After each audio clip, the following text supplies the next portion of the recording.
আসসালামু আলাইকুম। আজকে আমি একটা খুবই গুরুত্বপূর্ণ বিষয় নিয়ে কথা বলবো। সেটা হচ্ছে যে আপনারা রাশিয়াতে স্টুডেন্ট ভিসায় মানে আবেদনের কতদিন পর আসতে পারবেন। তো আবেদনের কতদিন পর আপনারা রাশিয়াতে আসতে পারবেন এই বিষয় নিয়ে আমি আজকে কথা বলবো। সম্পূর্ণ ভিডিওটি পাশেই থাকুন, তাহলে বুঝতে পারবেন। আপনারা রাশিয়াতে স্টুডেন্ট ভিসায় আবেদনের পর 7 দিন পর একটা অফার লেটার পাবেন। তারপর 45 দিন পর হচ্ছে আপনারা ইনভাইটেশন পাবেন। তো আসলে এটা স্পেসিফিকভাবে বলা যায় না যে আপনাদের 45 দিন পরে আপনাদের ইনভাইটেশন আসবে।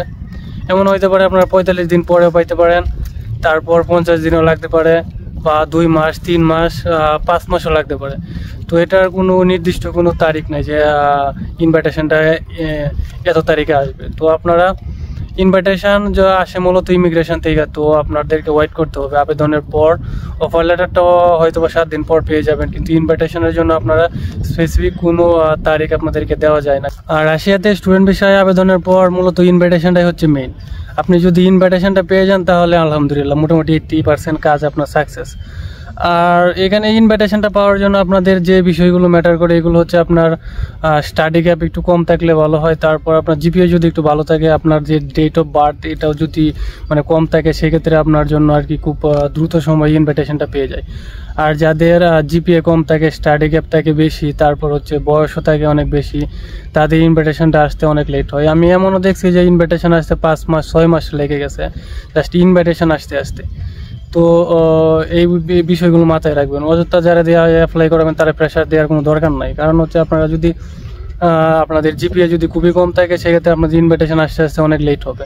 বাট আসবে, লেট হলেও আসবে, কিন্তু এমন না যে আপনাদের 45 দিন পরে আপনাদের চলে আসবে। এটার কোনো স্পেসিফিক কোনো ডেট নাই, আপনাদের অপেক্ষা করতে হবে। অফার লেটারটা হয়তো বা পেয়ে যাবেন খুব দ্রুত আবেদনের সাথে সাথে 7 দিন পর, কিন্তু ইনভাইটেশনের জন্য আপনাদেরকে অপেক্ষা করতে হবে। তো তার পাশাপাশি আপনারা একদম বসে থাকেন না যে আমি রাশিয়া চলে আসব বা আমি রাশিয়া চলে আসতেছি, এরকম আপনার ফ্রেন্ড সার্কেল যারা আছে বা আত্মীয় স্বজন যারা আছে তাদেরকে এইভাবে বললেন না। জাস্ট আমি অ্যাপ্লাই করছি এতটুকুই, হইলে তো হইলো, না হইলে নাই, এরকম। তো এটা মানে খুব একটা ভাইরাল করার দরকার নাই। যদি ভিসা হয় তাহলে আলহামদুলিল্লাহ সবাই জানবে, আর যদি ভিসা না হয় তাহলে বিষয়টা এখানেই ক্যান্সেল।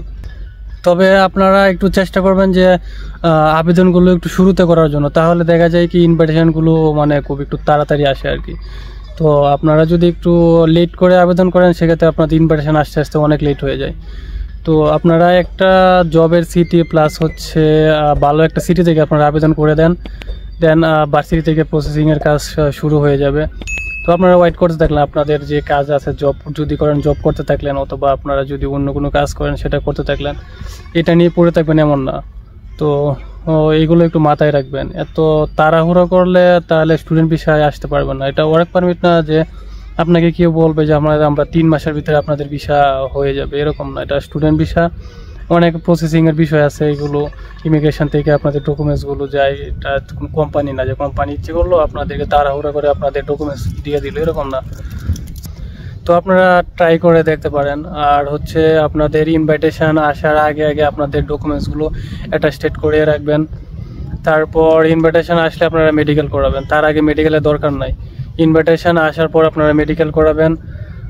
আরও কিছু ডকুমেন্টস ভার্সিটি থেকে দেবে, এগুলো নিয়ে আপনারা এম্বাসি ফেস করবেন। এম্বাসি ফেস করার পর হচ্ছে আপনারা 10 দিনের মধ্যে রেজাল্ট পেয়ে যাবেন। ধরেন আপনারা যদি এম্বাসি ফেস করেন, আপনার ডকুমেন্টসগুলো দেন হচ্ছে আপনাদের পাসপোর্ট, এগুলো এম্বাসি ডর রেখে দিবে, তারপর 10 দিন পর ব্রেক দিবে। তো আপনাদের যদি ইন্টারভিউ ভালো হয় তাহলে 10 দিন পর আপনারা বুঝতে পারবেন যে আপনাদের ভিসা হয়েছে কিনা। তো আপনারা যারা রাশিয়াতে স্টুডেন্ট ভিসা আবেদন করতেছেন সবার জন্য শুভকামনা রইল। আজকের মতো এই পর্যন্তই। আল্লাহ হাফেজ।